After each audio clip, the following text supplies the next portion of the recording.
এখানে একজন সার্জন ছিল এবং টিআই ছিল, সবাই সার্জন এবং টিআই সার্জন থাকা অবস্থায় একজন শ্রমিকের গায়ে হাত তুলেছে। এবং ভাই এই মোটরসাইকেলটি কার?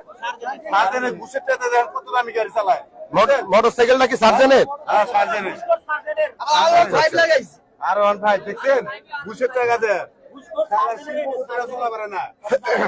দর্শক আসলে আমরা যেটি দেখলাম, দর্শক এমবি নিউজে আপনাদেরকে জানাই স্বাগতম।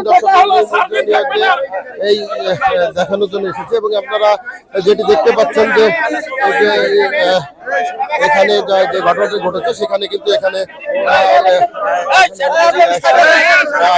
আসলে আমরা কথা বলবো এবং আমরা ভাইয়ের সাথে জানতে চাইবো যে আসলে এই বিষয়টাকে সে কিভাবে নিচ্ছে।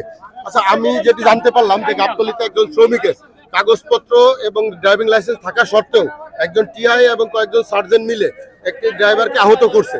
তো এই বিষয়টার দৃষ্টি আপনি কেমন নিচ্ছেন এবং এই আন্দোলনের পরিপ্রেক্ষিতে?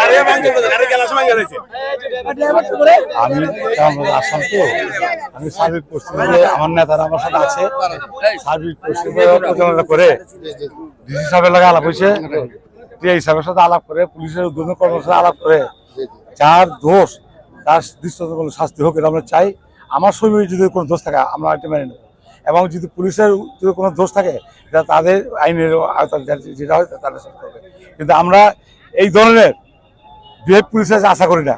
পুলিশ জনগণের বন্ধু, জনগণের শত্রু হবে কেন? আমার শ্রমিক, আমরা কি রোহিঙ্গা? আমার শ্রমিক কি রোহিঙ্গা?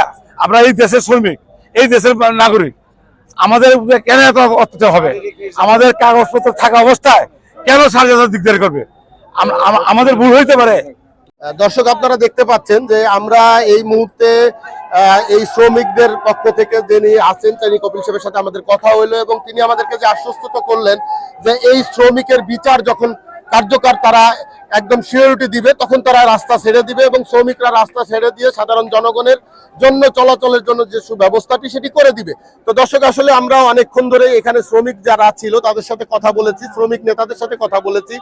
আর এই যে ড্রাইভারটাকে আসলেই আমরা যতটুকু জানতে পেরেছি যে এই ড্রাইভারটার আসলে কোনো দোষ নেই, তার গাড়ির কাগজ আছে, ড্রাইভিং লাইসেন্স আছে থাকা সত্ত্বেও তার গায়ে যেভাবে অমানসিক নির্যাতন করেছে তার বিচার চেয়ে কিন্তু তারা মূলত এই গাবতলীতে অবস্থান করেছে এবং এই গাবতলীটাকে অবরুদ্ধ করে রেখেছে শ্রমিকরা। তো আসলে শ্রমিকদের দাবিটা একটাই যে এই যে ড্রাইভারটাকে মারা হয়েছে তার বিচার কার্যক্রম এবং তাদের শাস্তি নিশ্চিত করলেই তারা এখান থেকে উঠে যাবে এবং সাধারণ জনগণের চলাফেরার জন্য যে রাস্তাটি তারা অবরোধটি তুলে নিয়ে রাস্তা সচল করে দিবে বলে আমাদেরকে আশ্বস্ত করেছে। দর্শক এই মুহূর্তে গাবতলী থেকে আমার কাছে শেষ যে নিউজটি ছিল সেটি আপনাদের সামনে তুলে ধরলাম। আমি কৌশিক আহমেদ, এমবি নিউজ, ঢাকা।